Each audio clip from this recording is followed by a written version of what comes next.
Coucou, alors je fais une petite vidéo, du coup j'avais commencé par faire un réel du coup pour expliquer, parce que je vois passer des infos à chaque fois qui relient l'Égypte à l'Atlantide, etc.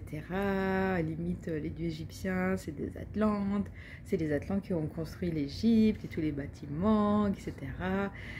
Bref, comme ma perception n'est pas du tout la même des choses et que c'est jamais aussi simpliste que ça en linéarité sur la construction d'une civilisation, d'un peuple, de quoi que ce soit à aucun moment, espèce de linéarité, de croire un peu comme des enfants au bien, au mal et qu'il n'y a rien de gris et que tout est simple et facile, enfin... Ouais, ça me paraît très très naïf comme approche de la chose. Et du coup, il y a une chose qui me marque en particulier, et ça reste juste une réflexion, c'est que les Égyptiens de l'Égypte antique, ils avaient un terme pour désigner un territoire, je ne sais pas si vous avez déjà entendu ce terme-là, c'est le pays de Punt. Voilà, ou en égyptien, écriture hiéroglyphique, Tanéjer. Donc c'est visiblement un lieu à travers toutes les dynasties et toute l'histoire égyptienne officielle où il y a eu du commerce, notamment avec de l'encens, mais aussi de l'or, plein de produits en fait qui étaient utilisés après en Égypte. Et les Égyptiens donc, ont des représentations de ce pays-là sur un certain nombre de tombes, de murs, etc. Je voulais vous mettre le lien parce que du coup, voilà, moi je pose l'information comme ça, vous voyez ensuite après. Mais du coup, ils désignaient ce pays comme le pays de Dieu ou des dieux. Alors là, après, il y a toute le gros questionnement sur qu'est-ce que ça veut dire Dieu. On a traduit le mot Nedjer par, alors je le prononce comme je le prononce, hein, mais ce qui correspond à ce que nous on a traduit par Dieu, donc c'est le mot Nedjer. Donc on l'a traduit par Dieu, grosso modo, parce que les Grecs avaient traduit par Théos, du coup, c'est-à-dire leur conception de Dieu. Néanmoins, il y a des débats, notamment chez les Égyptiens non occidentaux en particulier, sur la conception de la divinité, la conception du polythéisme aussi, qui n'est certainement pas aussi simple que ça. J'avais fait intervenir Moustapha Gadala qui avait expliqué que dans sa conception des choses, Nedjer pourrait plus être traduit par une notion de force naturelle que plutôt de divinité. Donc voilà, moi je le pose en termes d'hypothèse, parce que du coup certains animaux, certains embaumements ou certains rituels étaient associés à cette notion de Nedjer, de Dieu ou de divinité, ce que nous on a traduit comme ça. Et donc voilà, le pays des dieux, donc le pays de Punt, le pays des dieux, donc avec toute la précaution qu'il faut prendre sur le terme Dieu quand on aborde l'Égypte antique. Et donc le pays de Punt, c'est le pays des dieux, et c'est aussi désigné comme le pays des ancêtres, c'est-à-dire d'où viennent les Égyptiens. Et donc géographiquement, on n'est pas du tout sûr, parce qu'on sait qu'il y avait des expéditions qui partaient, etc. Mais les noms géographiques de l'époque ne correspondent pas à nos noms actuels. Il y a par exemple des cités ou des ports qui sont cités dans l'Égypte à l'époque de l'Antiquité, on n'a pas d'idée. On n'a que des hypothèses, on ne sait pas où est-ce que c'était exactement. C'est-à-dire que ça correspond à des civilisations qui ont été oubliées, qui n'ont pas forcément laissé de traces à l'heure actuelle, qu'on ne connaît pas. Donc, à l'heure actuelle, la plupart des chercheurs ou des gens qui se sont posés sur la question s'accordent pour dire que ça correspond à la Corne de l'Afrique. Donc, grosso modo, à ce qui constitue une partie de l'Éthiopie actuelle, la Somalie, ce qui est aussi l'Érythrée à l'heure actuelle, et le tout petit pays de Djibouti, à déborder aussi du côté du Yémen, voire de l'Arabie Saoudite sur la péninsule arabique. Donc, ça reste une hypothèse, mais surtout, ça c'est la piste de l'encens, parce que c'est vraiment le centre de production de l'encens depuis des millénaires. Encore à l'heure actuelle, il y a certains encens qu'on ne trouve vraiment que dans cette zone-là. Il y a des personnes qui ont avancé que ça pourrait être le Sri Lanka aussi. Alors c'est une hypothèse qui est moins soutenue par beaucoup de gens. Mais voilà, des terres avec des terres, parce que c'est décrit comme des terres extrêmement riches, extrêmement cultivées, etc. Il y a d'autres chercheurs aussi qui avancent que la notion d'Éthiopie était beaucoup plus vaste et beaucoup plus large, descendait beaucoup plus au sud.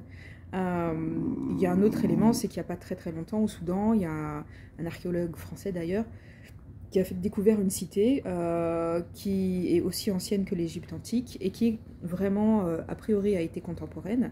Donc c'est le début des recherches, on n'en sait pas tellement, mais qui a une architecture complètement différente et donc on n'a aucune idée de qu'est-ce que c'est que cette civilisation à l'heure actuelle. Donc ce qui est le plus important, c'est de savoir qu'on est vraiment des ignorants et qu'il y a vraiment des choses qui ont été oubliées au fil de l'histoire. Mais je trouvais ça important par rapport à l'idée qu'il y a les Atlantes. Alors les Atlantes, forcément, c'est pareil, on a, par rapport à aux Atlantes et à l'Atlantide, on a un flou artistique sur d'où est-ce qu'ils viennent.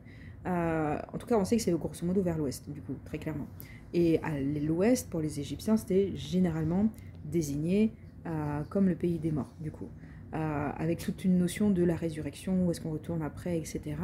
Mais dans tous les cas, quand il parlait des ancêtres et de où est-ce qu'ils viennent concrètement, il désignait cette notion de pays de Punt, où on sait que c'est très très large, grosso modo, vraiment, on sait vraiment pas trop, mais grosso modo, au sud et au sud-est en particulier, plus ou moins à l'est.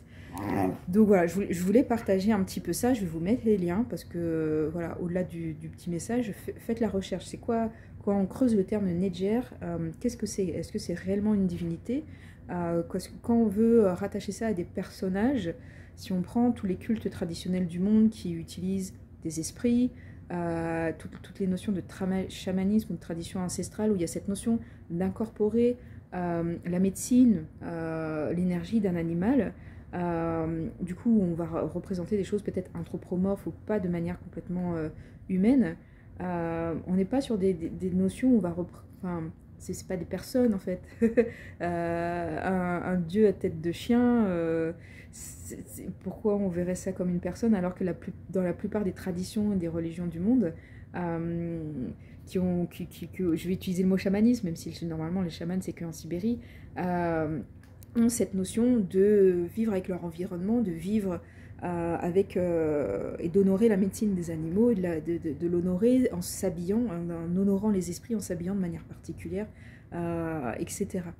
Donc, voilà, cette mise en perspective par rapport au qu'est-ce que c'est que les dieux et qu'est-ce que c'est réellement le polythéisme égyptien. On sait à l'heure actuelle, il y a encore plein de gens qui pensent que l'hindouisme c'est un polythéisme, il y a plein d'hindous qui vous diront bah non, c'est juste voilà, une espèce de projection de la pensée occidentale sur quelque chose qui est beaucoup plus complexe que ça.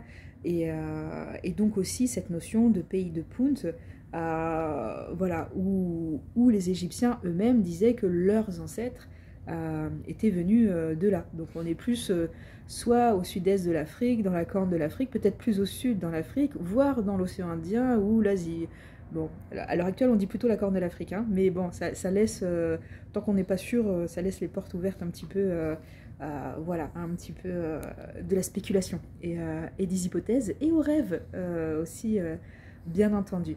Voilà, moi j'ai mes croyances aussi, j'ai mes convictions, on va dire, pour être allé en Égypte, d'avoir observé qu'est-ce qui se passait, etc.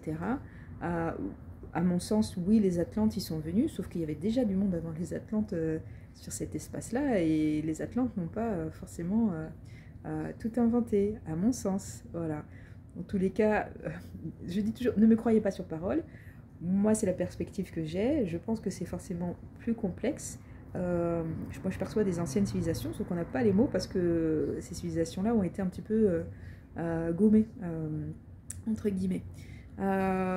Voilà, donc moi je vous encourage à faire des recherches, à prendre toujours de la distinction sur les auteurs, sur certaines personnes, de faire plutôt confiance à des personnes qui sont plutôt dans la précaution par rapport à ça. Et c'est vrai que Anton Park c'est plutôt précautionneux et j'apprécie ce discours-là. Je me sens pas en cohérence avec pas mal de choses qu'il dit, mais il le dit de manière précautionneuse et il y a certaines choses qui par contre de ce qu'il dit résonnent énormément. Par contre, Zecharia Sitchin, j'ai mis le nez dedans, ça tient pas la route.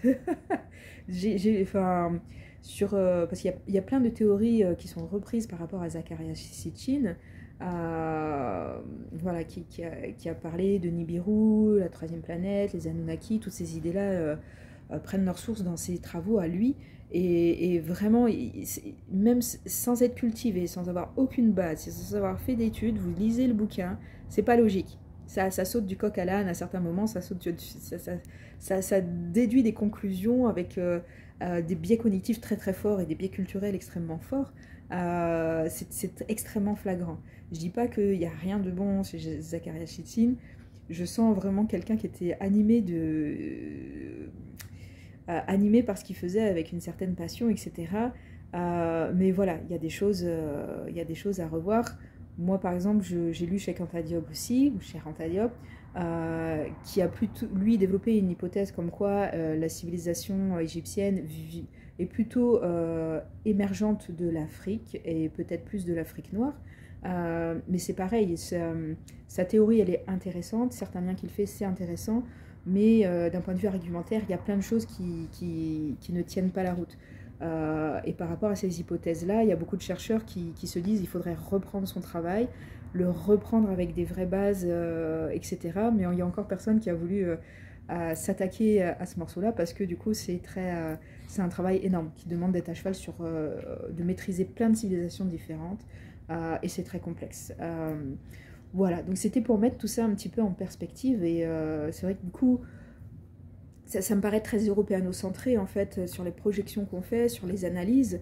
Il y a quelqu'un qui me disait, bah oui, c'est des vieux blancs dans leur bureau en Europe qui ont expliqué un petit peu ce qu'on connaît de l'Égypte antique. C'est pas complètement faux. Maintenant, les Égyptiens, à l'heure actuelle, sont en train de s'emparer. Il y a des égyptologues égyptiens vraiment qui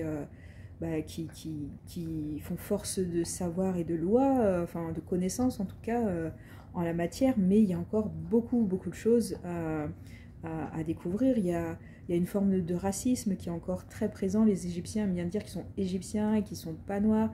Il y a des histoires entre les Nubiens, est-ce que les Nubiens sont égyptiens, etc. Bref, comme partout, c'est un petit peu compliqué. Je ne vais pas parler à la place des Égyptiens, mais voilà, c'est-à-dire, je dis ça parce qu'il y a aussi des biais culturels chez les Égyptiens, à mon sens aussi, et le poids de la religion aussi, de l'islam.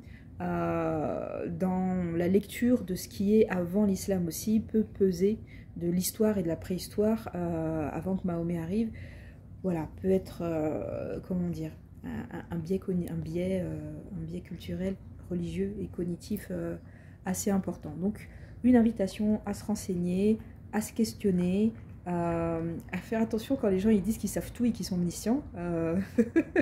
Je dirais faites attention quand les gens commencent à dire je sais tout, je vais vous expliquer un petit peu comment c'est, je sais lire dans les akashas et je sais tout. Parce qu'il n'y a souvent pas forcément, ces personnes-là n'ont pas forcément de méthodologie, etc.